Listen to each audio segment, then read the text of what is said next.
Glórias a Deus. Bom dia, paz seja convosco. Vocês estão felizes? Que manhã extraordinária que o Senhor nos concede. Amém?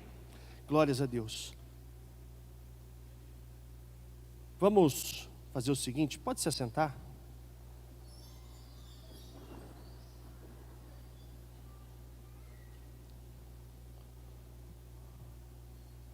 Antes de iniciarmos o estudo, eu só quero fazer uma menção à minha mamãe que está assistindo lá do Nordeste, lá de Pernambuco, né? Mamãe, te amo, tá? A senhora é muito especial. Dia 24 agora minha mãe completa aniversário, está lá longe, mas eu quero aproveitar, né? Está assistindo aí, para dizer que a senhora é muito especial e se eu estou aqui é porque a senhora cumpriu o papel da senhora de forma extraordinária. Amém? Te amo. Meus irmãos, nós começamos então, no primeiro domingo do mês, falando sobre o arrebatamento da igreja, que é o primeiro acontecimento. Depois, no domingo passado, nós falamos das 70 semanas, e falando das 70 semanas, deixa eu só me encontrar aqui, nós vimos a questão da origem do anticristo, né? Nós vimos sobre o povo do príncipe que há de vir, amém? Então, falei de um equívoco de interpretação, quando se considera que o anticristo vem da Europa, porque o Império Romano foi o responsável pela destruição de Jerusalém. Mas eu falei sobre a questão do povo que estava sendo utilizado ali, do povo que destruiu de fato, porque quando a Bíblia fala o povo do príncipe que há de vir, esse príncipe que há de vir é o anticristo. Quando fala do povo, a palavra ali não está falando de cidadania, está falando de etnia, amém? Qual a diferença da etnia e da cidadania? Eu tenho um cunhado que está nos Estados Unidos, já fazem 24 para 25 anos. Ele hoje, ele é cidadão americano, mas a etnia dele é brasileira, amém? Então, ainda que ele seja um cidadão americano, a etnia dele não vai mudar, ele é um brasileiro e acabou. Então o povo, da onde sai o anticristo, não é o povo do Império Romano, mas sim o povo árabe que compunham as legiões do Império Romano na época em que Tito cercou a cidade de Jerusalém para, na tentativa de apagar uma rebelião, acabou cumprindo aquilo que a profecia dizia, que era a destruição total de Jerusalém. Jesus havia dito aos discípulos que daquilo que eles estavam vendo, das edificações que eles estavam vendo, do templo, da grandeza, da magnitude daquelas construções, não ficaria pedra sobre pedra. E como a palavra de Deus, ela é perfeita e ela não falha, do jeito que Cristo falou, aconteceu. Amém? E nesta manhã, eu quero tratar com vocês, aí eu tenho uma sequência grande. Quando foi começar o estudo, eu falei para o pastor Fábio, a gente vai conseguir dar só uma riscada superficial, porque o assunto é muito extenso. Então, nessa manhã eu quero avançar o máximo que for possível. Então eu tenho para falar para vocês hoje, nessa manhã, sobre o quarto reino. Eu quero falar sobre o Islã. Quero falar sobre o anticristo, sobre a abrangência do reino do anticristo, do pacto e da marca da besta. Eu quero dizer para vocês que duvido muito que a gente consiga falar sobre tudo isso, mas eu quero combinar algo com vocês. Eu vou acelerar o máximo que eu puder, sem perder a qualidade, dentro desses tópicos. E o que nós não conseguirmos fazer hoje, nós vamos fazer no domingo que vem, e eu vou reservar o espaço final para a gente tirar dúvidas, amém? Porque aí nós pegamos de tudo que foi falado, e nós conseguimos aí, com os questionamentos de vocês, nós conseguimos aí sanar o máximo de dúvida possível, ok? Amém? O estudo da escatologia funciona assim: quanto mais você estuda, mais se aprofunda, maiores são os questionamentos. Mas nós precisamos entender que ainda que a nossa capacidade de discernimento não atinja certos níveis, tudo que está registrado aqui vai acontecer de forma plena. E a profecia funciona assim. A profecia, ela se cumpre de forma perfeita, não precisa fazer força, não precisa tentar encaixar uma coisa que não é, ela vai se enquadrando de forma perfeita. Amém? Conforme nós vamos estudando aqui, você vai perceber que as coisas, elas fazem sentido. Deus, por mais complexa que seja a apresentação da profecia, quando você vai vendo ela se cumprir, ela vai ficando muito clara, muito cristalina. Tá bom? Vamos começar então da seguinte maneira, vamos orar? Feche seus olhos um instante. Poderoso Deus, esta manhã é uma manhã que o Senhor preparou para nós, uma manhã de estudo, de busca, de conhecimento. Pai Celestial, eu reconheço as minhas limitações, mas sei que o Senhor tem todo o poder e em Ti não há limitação. Usa-me como um instrumento para entregar o Teu recado, para conduzir esse estudo, Pai Celestial, dando-nos, ó Deus, a minha capacidade de entregar e aos Teus filhos a capacidade de absorver e receber a Tua instrução. Pai, testifica com o Teu Espírito tudo aquilo que nós formos tratando nessa manhã e que o Teu nome seja glorificado, engrandecido e exaltado hoje e sempre. Amém. Pega a palavra aí, abra em Daniel, capítulo 2 de Daniel. Nós vamos ler do versículo 40. Eu quero falar com vocês sobre o quarto reino. Diz assim a palavra do Senhor, esta é a entrega da mensagem da profecia para Daniel. O anjo Gabriel está falando, a partir do versículo 40, o quarto reino será forte como ferro, pois o ferro a tudo quebra e esmiuça. Como o ferro quebra todas as coisas, assim ele fará em pedaços e esmiuçará. Quanto ao que viste dos pés e dos artelhos, em parte de barro do oleiro e em parte de ferro, será esse um reino dividido. Contudo, haverá nele alguma coisa da firmeza do ferro, pois que viste o ferro misturado com o barro de lodo. Como os artelhos dos pés eram em parte de ferro e em parte de barro, assim por uma parte o reino será forte e por outra será frágil. Quanto ao que viste do ferro misturado com o barro de lodo, misturar-se-ão mediante casamento, mas não se ligarão um ao outro, assim como o ferro não se mistura com o barro. Mas nos dias desses reis, o Deus do céu suscitará um reino que não será jamais destruído. Este reino não passará a outro povo, esmiuçará e consumirá todos estes reinos, mas ele mesmo subsistirá para sempre. Amém? Solta a primeira imagem, por favor. Quem aqui já viu essa imagem aí? Já viu ou não? Levanta a mão. Ou não essa, algo parecido. Essa aqui é a representação da estátua do sonho do rei Nabucodonosor. Ele teve um sonho com essa estátua, um sonho terrível. Ele ficou tão angustiado que ele chamou todos os sábios adivinhos do reino da Babilônia e pediu que eles interpretassem o sonho.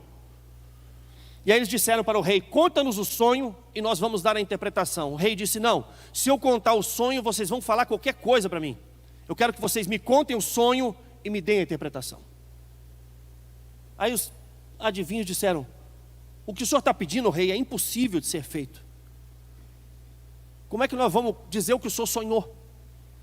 E aí o rei diz o seguinte, se vocês não me contarem o sonho e a interpretação, vocês não servem para nada, vou mandar matar todos vocês. E eles disseram, não tem como. E a Bíblia diz que o rei então dá ordem para executá-los. Só que lembre-se que Daniel, Ananias, Azael e Misarias, eles estavam lá na Babilônia, servos de Deus, né? São eles Daniel, Sadraque, Mesaque e Abednego. E eles estão lá, e Daniel pede para o responsável pelo controle do palácio pedir para o rei um tempo, porque Deus daria a revelação. Então Deus dá a Daniel e aos seus amigos a revelação do sonho e a interpretação. Então Daniel se apresenta diante de Nabucodonosor e conta o sonho. Meus irmãos, que coisa extraordinária. Imagina, contar o sonho que alguém teve inteiro. E aí a Bíblia diz que Deus dá a interpretação deste sonho. E o sonho então é sobre uma estátua, cuja cabeça é de ouro, o peito e os braços são de prata, o ventre e as coxas são de bronze, as pernas são de ferro e os pés, parte de ferro, parte de barro.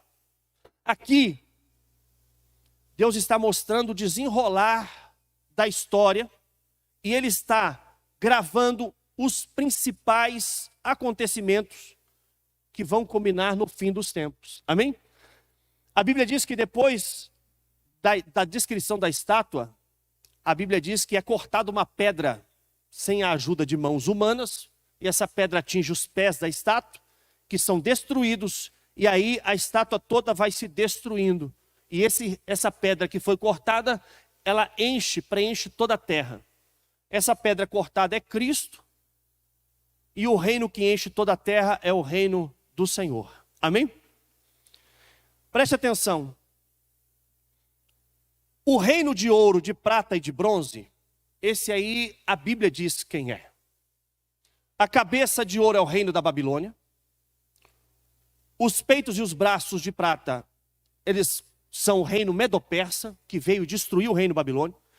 E o terceiro reino de bronze é o reino greco-macedônio de Alexandre o Grande. Quem já ouviu falar de Alexandre o Grande aqui? Alexandre o Grande, com seu império, com seu exército, dominou, conquistou e estabeleceu um reino que dominou todas as áreas dos outros reinos. Então esses três aqui, não há dúvida sobre quem eles são. Mas o quarto reino, ele é descrito como um reino, segundo a palavra aqui, que é diferente de todos os outros. Que despedaça, que esmiuça, que destrói. Ele é diferente. Muitas pessoas atribuem essas pernas de ferro ao Império Romano. Quem já viu isso? Maravilha. Eu estou acreditando que quem não está levantando a mão é porque não viu. Né? É isso mesmo ou não? Ah, bom. Porque eu não sei, às vezes acontece lá na central o seguinte. Eu pergunto assim, ó, quem conhece tal coisa? Aí a pessoa não levanta a mão. Aí eu falo assim, quem não conhece? A pessoa também não levanta a mão. Aí eu fico pensando, essa pessoa está onde? Porque ela nem conhece nem desconhece, entende?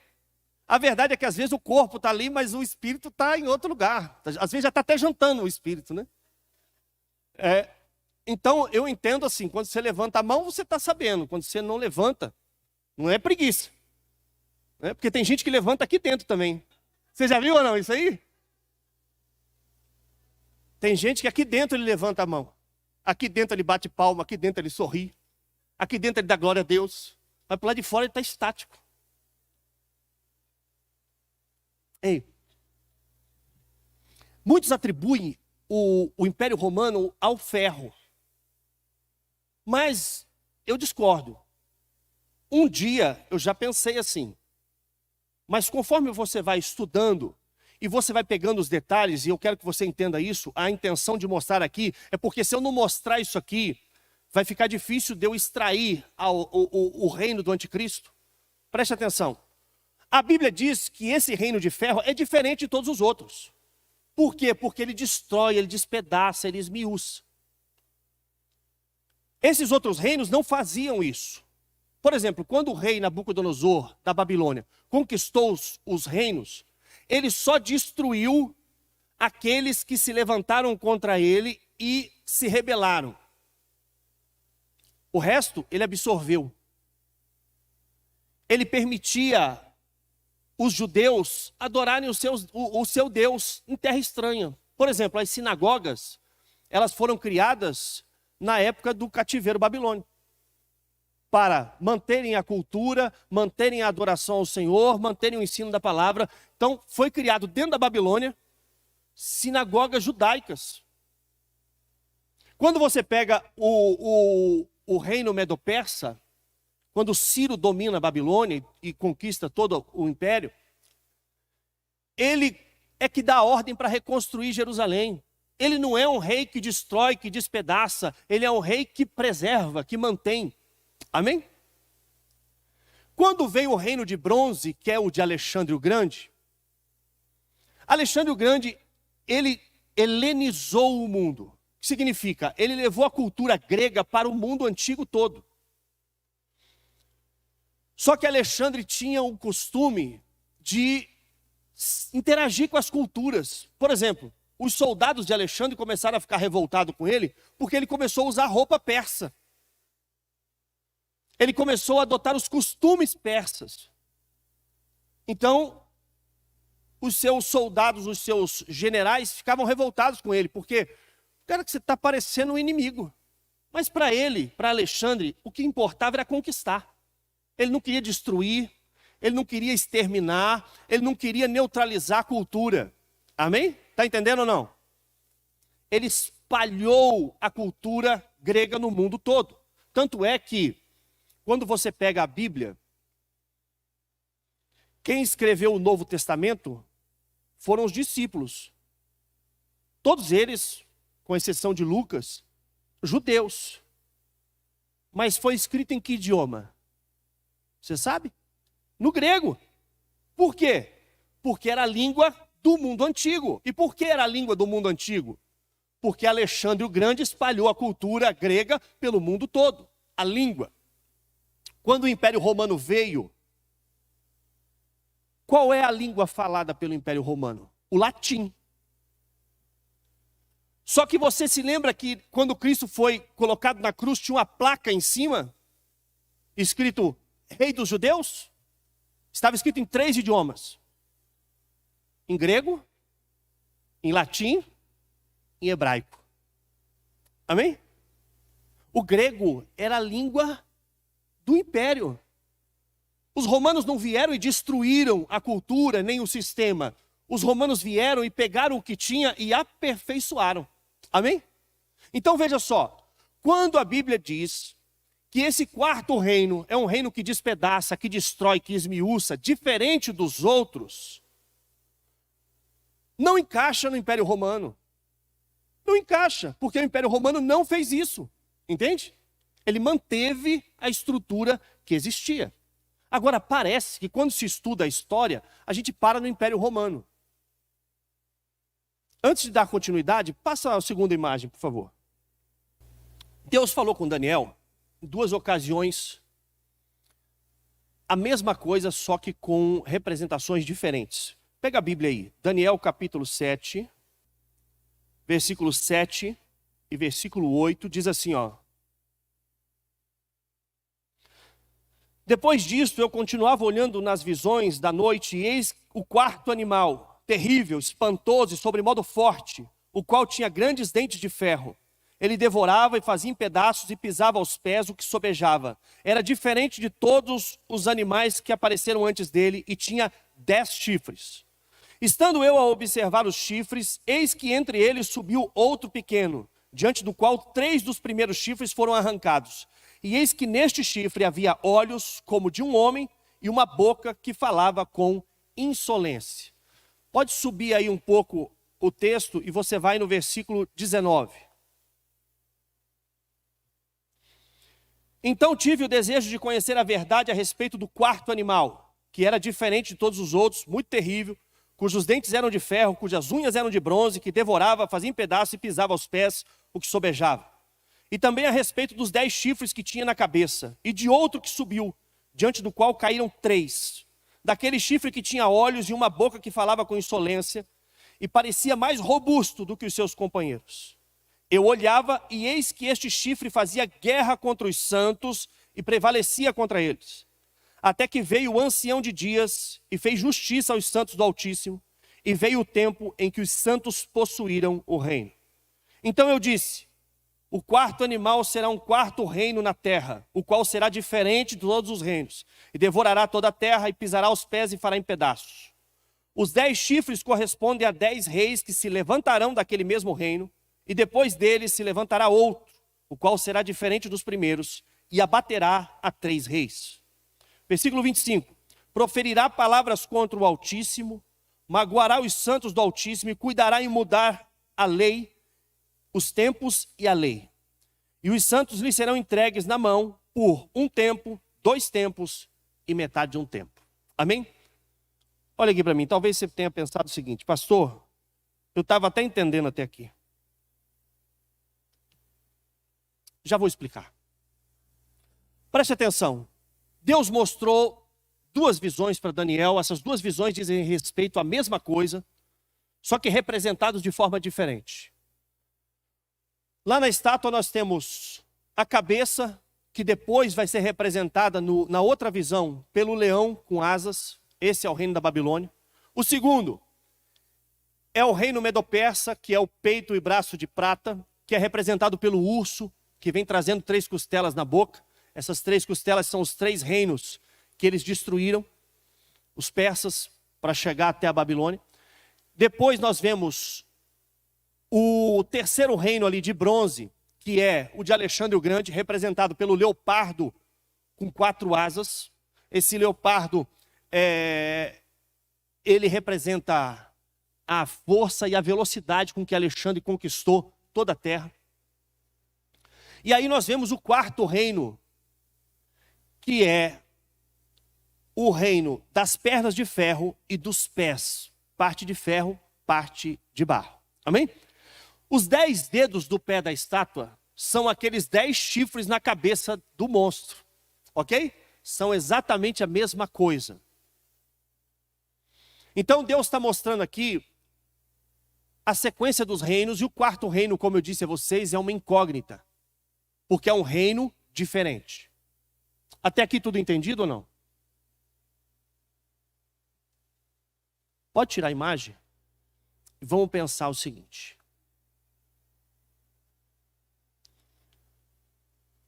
O 4º reino, ele tem que estar inserido no mesmo lugar que os outros reinos. Porque se você tem uma estátua cuja cabeça, o peito, as coxas e o ventre e as pernas compõem a mesma estátua, nós estamos falando da mesma região. Amém? A mesma região exata. Então, quando nós olhamos para o mapa de conquista dos impérios, nós precisamos ver o seguinte: um império vai ser dominado pelo outro e ele vai crescendo. Ok ou não? Maravilha? Tem a imagem do mapa?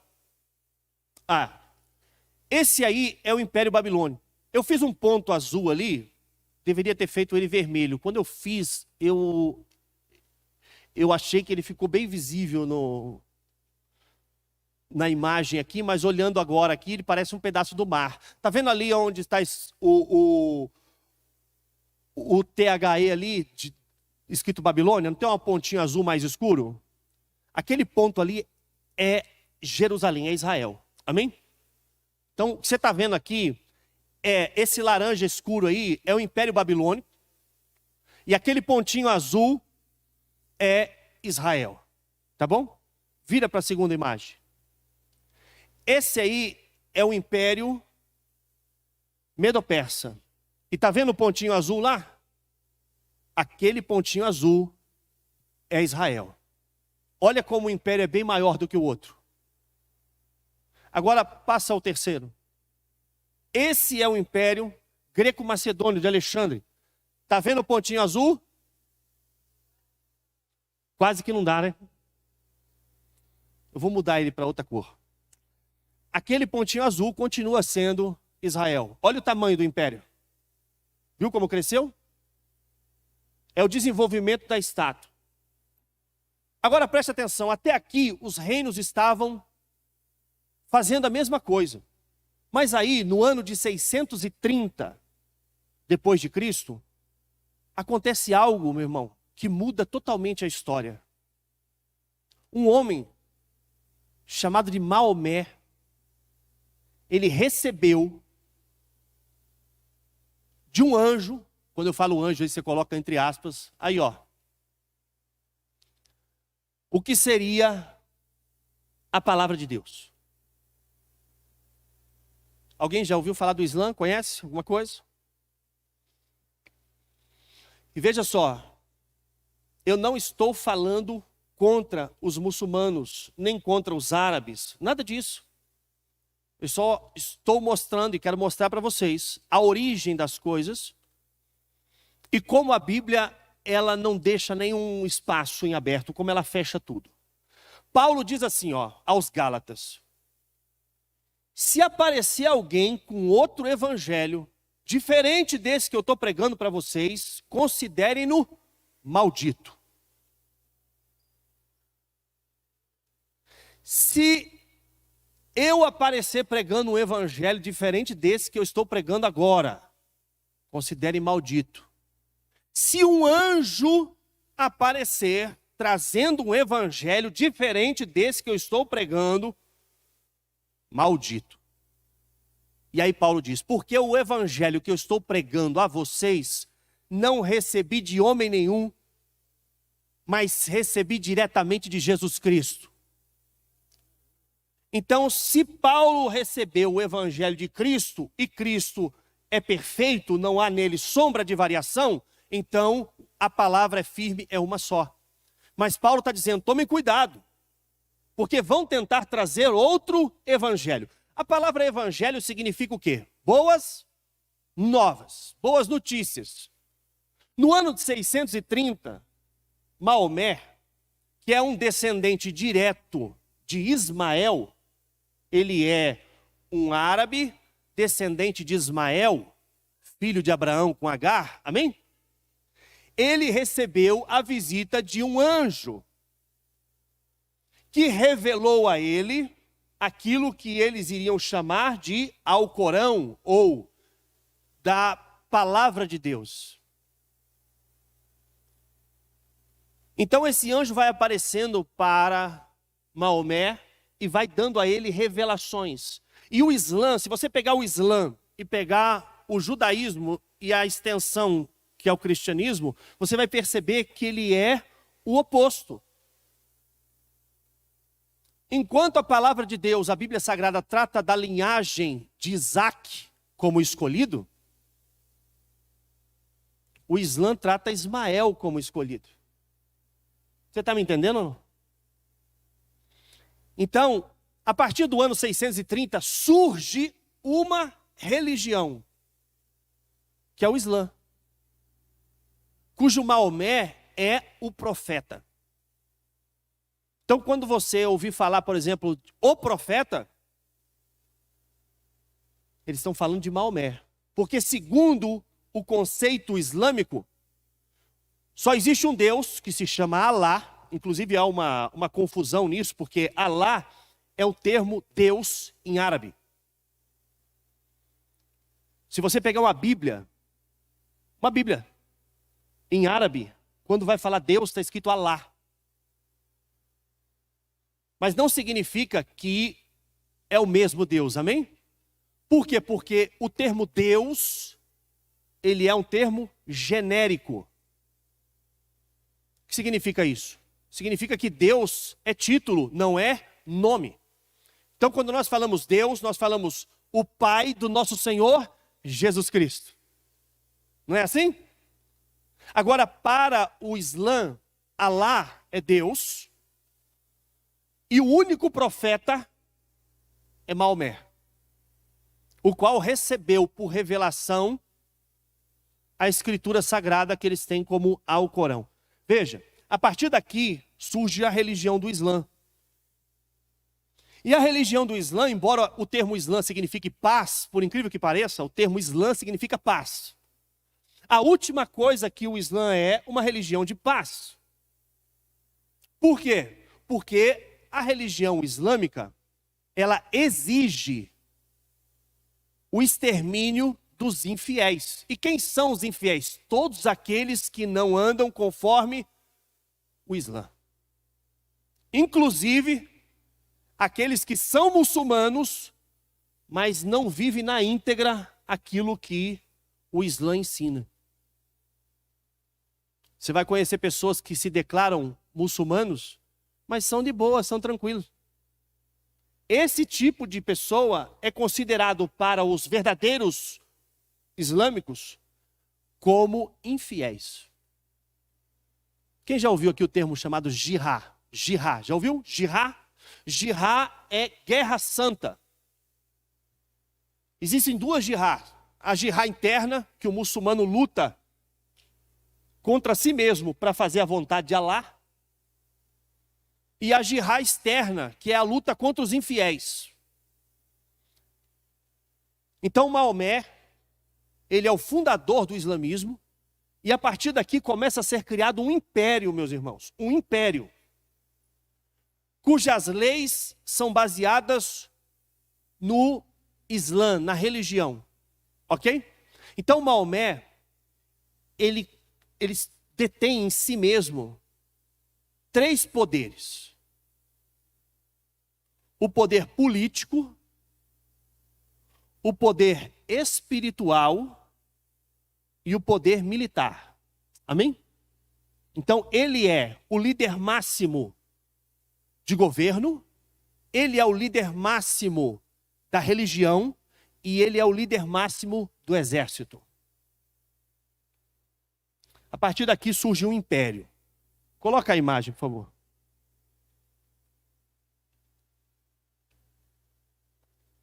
Essa aqui é a expansão do islamismo, do governo árabe. Não dá para ver na legenda ali. Volta para frente, vai, passa a próxima imagem. Não, pode voltar. Pode voltar. Não aparece na legenda, eu que falhei. Veja, toda essa parte que você está vendo aí, escura, mais escura, depois o marrom mais claro, tudo isso aí é governo árabe, islâmico. E está vendo o ponto azul? É Jerusalém. Prestou atenção no tamanho, na proporção do império? Ninguém fala sobre a expansão árabe e a vinda do Império Árabe, que dominou toda essa região aí. Quando nós olhamos hoje para o Oriente Médio, a maioria dos países, todos os países que cercam Israel, são todos muçulmanos, todos islâmicos. Aliás, tem um trecho, um pedaço dentro de Jerusalém que é comandado pelos muçulmanos, que é a esplanada do templo. Sabe onde tem aquela abóboda, aquele domo de ouro? Ali, aquilo ali é uma mesquita muçulmana que foi colocada no lugar do antigo templo. E quem controla aquela região do templo, chamada esplanada do templo, quem controla é o rei ali do lado. Agora me fugiu o nome. Jordânia. O rei da Jordânia, que é um muçulmano, governa a esplanada do templo. Então o Islã manda no pedaço mais importante dentro de Jerusalém, que é a esplanada do templo. Você não acha interessante isso? Nós vemos a expansão do império, preste atenção. Maomé, a partir de 622, mas depois que Maomé morre, veio uma sequência de representantes de Maomé. Quem já ouviu aqui o termo chamado califa? Já ouviu ou não? Já ouviu? Califa? Talvez você tenha ouvido assim, ó. Califado Islâmico. Quem já ouviu esse termo? Sabe o ISIS, grupo terrorista? O Estado Islâmico? Olha que interessante. O grupo terrorista se chama Estado Islâmico. Por que Estado? Estado diz respeito a governo.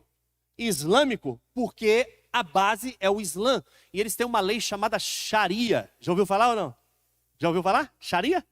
Sangue de Jesus, meus irmãos. Quando você escuta falar sobre Sharia, a lei muçulmana, aí você começa a entender o nível de sofrimento que o anticristo vai abater sobre Israel.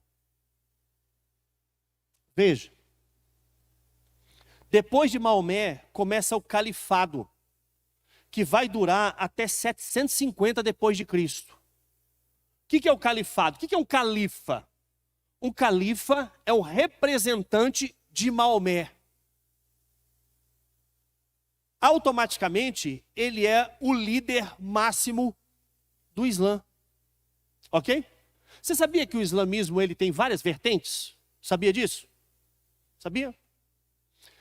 Por exemplo, nós temos no Irã a linha islâmica deles, eles são xiitas. E a maioria dos outros países são sunitas.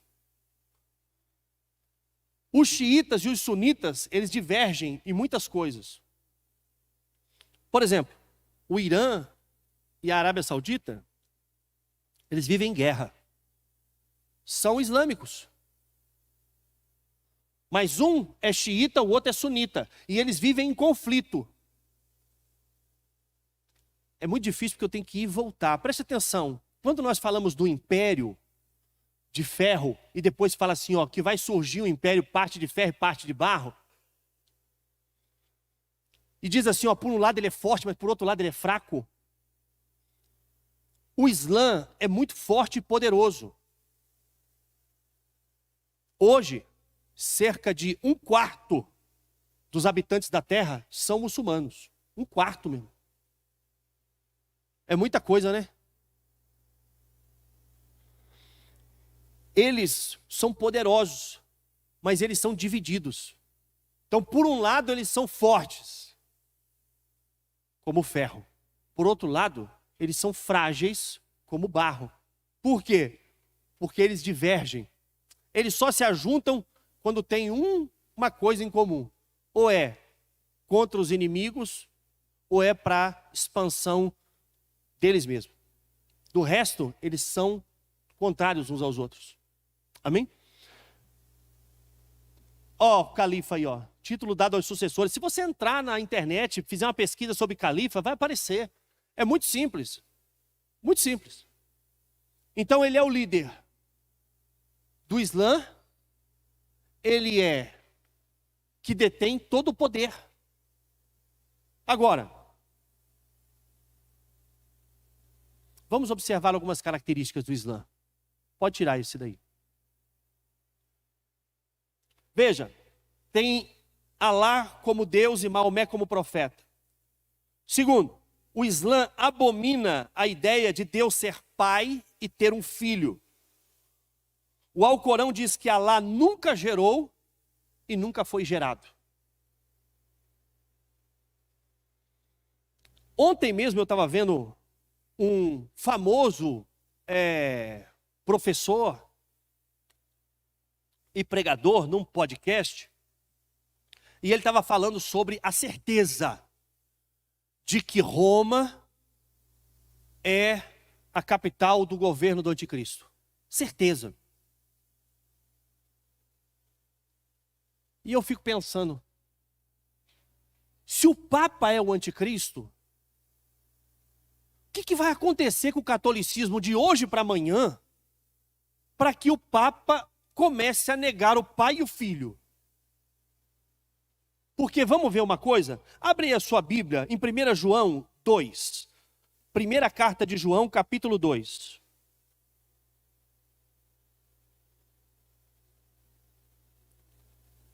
Primeira carta de João, capítulo 2.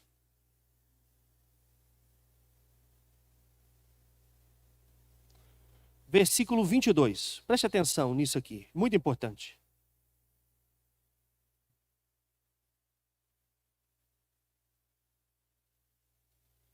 Quem é o mentiroso, senão aquele que nega que Jesus é o Cristo? Este é o anticristo, o que nega o Pai e o Filho. Todo aquele que nega o Filho não tem o Pai. Aquele que confessa o Filho tem igualmente o Pai. Olha aqui para mim. João está dizendo que o anticristo nega o Pai e nega o Filho. Preste atenção no que o Islã diz. Alá nunca gerou e nunca foi gerado. Está entendendo ou não? As características do Islã e as características do anticristo. Quando eu me converti, eu entreguei minha vida para Jesus, o Senhor me alcançou no ano de 2000. A partir dali, Deus me despertou para a Escritura, botou no meu coração a sede pela Escritura, por conhecer a palavra dele, e ele acrescentou, não por merecimento, mas pelo propósito dele na minha vida, um discernimento acerca da Escritura.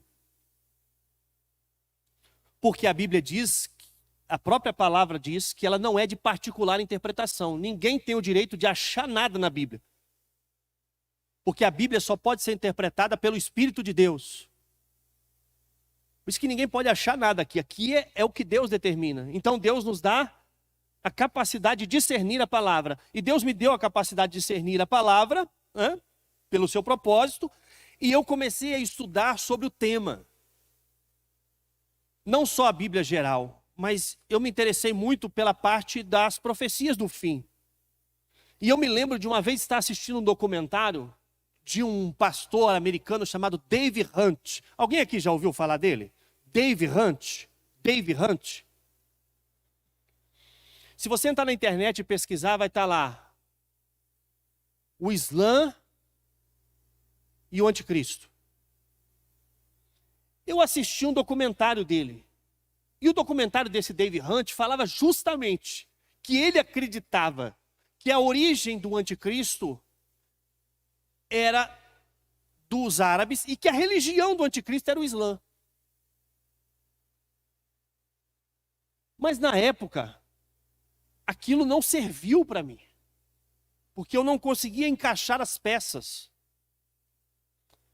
Mas na verdade, é que Dave Hunt estava certo.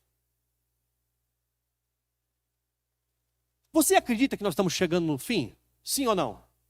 Você sabia que Deus coloca dentro de nós um sentimento acerca do tempo? Por exemplo, lembra que Jesus, quando foi falar com a samaritana, eles estão num diálogo, e Jesus fala para ela assim, traz lá o seu marido. E ela diz, eu não tenho marido. Ele disse, disseste bem, que você já teve 5 e esse que está com você não é teu. Aí ela diz, vejo que és profeta. Aí ela fala para ele assim, aí muda o assunto, já entra na teologia. Aí ela diz assim, os judeus dizem que tem que adorar lá, no templo. Nós, samaritanos, adoramos aqui. Aí Jesus diz assim para ela, dias virão, em que nem lá nem aqui, porque Deus está procurando verdadeiros adoradores, que o adorem em espírito e em verdade. Aí ela diz para ele assim, quando o Messias vier, ele está chegando aí, ele vai nos contar tudo. Aí Jesus diz, eu sou esse aí. Preste atenção, havia no coração daquela mulher o entendimento de que o Cristo estava para se manifestar. Lembra que João Batista ia pregar e batizar as pessoas, e eles vinham, e a pregação de João Batista era bem suave, né? Acho que João Batista estivesse pregando aqui, pastor, né? Esvaziava rapidamente a igreja, porque ele não dizia paz, queridos, ele dizia raça de víboras. Já pensou? Paz, raça de víboras. João Batista ia pregar e o pessoal ouvia aquela palavra dura. E João Batista dizia, raça de víboras, quem vos ensinou a fugir da ira que está chegando aí? Deem frutos dignos de arrependimento. Não fica dizendo aí que vocês são filhos de Abraão, não. Porque até dessas pedras aqui, Deus suscita filho de Abraão. Fazei, pois, obras de quem se arrependeu de fato. Mudança de vida. As pessoas iam, por quê? Porque João Batista diz, vocês perceberam que a ira está chegando. O tempo está chegando. Deus colocou dentro de nós um sensor de time. E você sabe que o tempo está chegando. Você sabe que a hora está chegando. Aliás, se tem um tempo que a gente não pode brincar de ser crente, é agora. Paulo diz, ei, fique firme, preste atenção, ainda mais quando vocês percebem que o tempo está chegando. O que Paulo está dizendo? Existe uma percepção de que o tempo está chegando. Você precisa despertar, entender que o tempo está chegando. E que agora é a hora de de viver com intensidade, uma vida de compromisso com Cristo. Não é que antes não era, mas conforme o tempo vai chegando, a responsabilidade vai aumentando. Amém? Veja, não dá tempo, e tudo isso que eu falei foi para mostrar para vocês que não dá tempo de surgir uma religião para que dessa religião venha o anticristo. Está entendendo ou não? Não dá tempo. Outra coisa, o catolicismo, ele pode ter as falhas dele, mas nunca o catolicismo vai negar o pai e o filho. Eles podem colocar outras coisas no pacote, mas negar jamais. Porque é a base, é o princípio cristão. Se você não reconhece Cristo como Filho de Deus, não existe cristianismo. Mas a Bíblia diz que o anticristo, ele nega o Pai e nega o Filho. Algumas pessoas dizem assim, o anticristo, ele vai se autoproclamar Deus. Não é verdade. Tem algumas versões que o pessoal que fez a tradução, ele não se contentou em fazer a tradução, ele quis dar a interpretação. Então colocaram na interpretação que o anticristo ia se autoproclamar Deus, dizendo ser Deus. A Bíblia não diz isso. A Bíblia diz que ele entra no templo como se fosse Deus, assumindo um lugar que não é para ele. Mas a mesma Bíblia diz que o anticristo, ele vai fazer guerra debaixo da instrução de um Deus estranho aos seus pais. Amém? Vamos ver isso aí rapidinho? Meu Deus. Olha só. Outra característica do Islã, ódio por Israel, intolerância religiosa. Então o Islã não aceita. O Islã não aceita. Onde o Islã governa, não existe outra abertura religiosa. Amém? Pode procurar a perseguição do Islã nos países. Não tem, meu irmão. Você não pode servir a outra religião, vai morrer. Outra coisa, outra característica do Islã. Como que as mulheres são tratadas no Islã? São bem tratadas? Você vê uma mulher coberta inteirinha, só aparecendo o olho? Só aparece o olho assim? Mulher não pode dirigir agora na Arábia Saudita, agora. A mulher está podendo dirigir. A mulher não pode sair de casa sem um homem do lado. É impressionante, meu irmão, o nível. Tem um videozinho que roda na internet de um rapaz falando assim, a minha esposa, ele é muçulmano. Ele diz assim, a minha esposa reclamou porque ela quer ficar mais tempo com a amiga dela. Quem já viu esse vídeo? Já viu? Ela quer ficar mais tempo com a amiga dela. Aí eu falei, tudo bem, fui lá e casei com a amiga dela também. Agora elas ficam juntas. Entendeu ou não?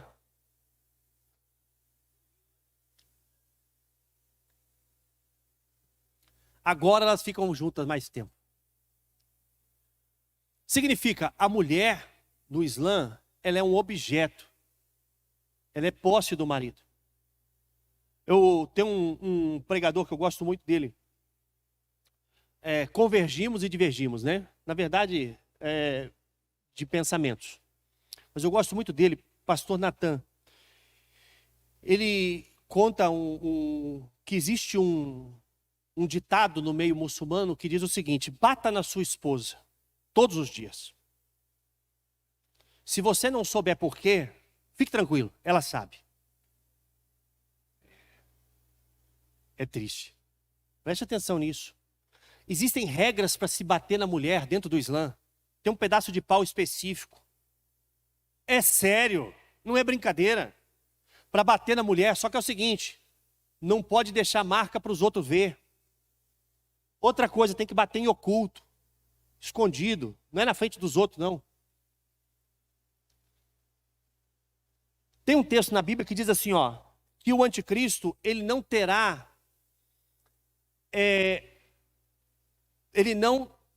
respeito pelo desejo das mulheres. Algumas Bíblias dizem assim que ele não terá desejo pelas mulheres. Aí eles começaram a dizer que o anticristo é gay. Você já percebeu que a coisa é muito interessante? O cara é gay e é papa. E também, sabe, vai juntando, e também é alienígena. Se você for estudar por aí, é uma loucura. Mas preste atenção. A Bíblia diz que o anticristo não terá respeito pelo desejo das mulheres. Não é uma característica do Islã? O Islã não está nem aí porque a mulher pensa.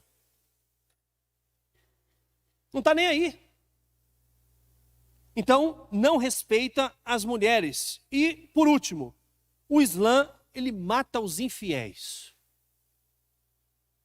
Solta a próxima imagem da sequência, por favor. Sabe o que é isso aqui? Isso aqui é o Estado Islâmico destruindo a cultura antiga. Lembra que o império, o quarto império de ferro, destrói os outros? Próxima imagem. Olha aí, ó.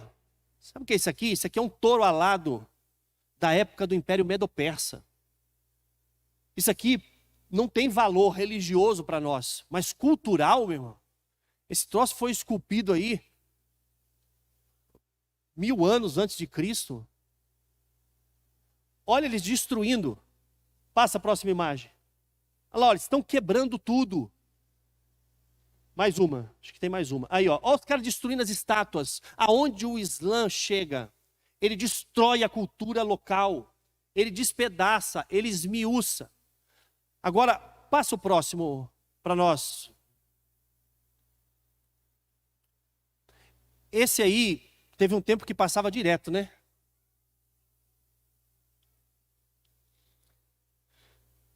Nós estamos vivendo numa época em que existe tanta tecnologia para execução, tanta tecnologia.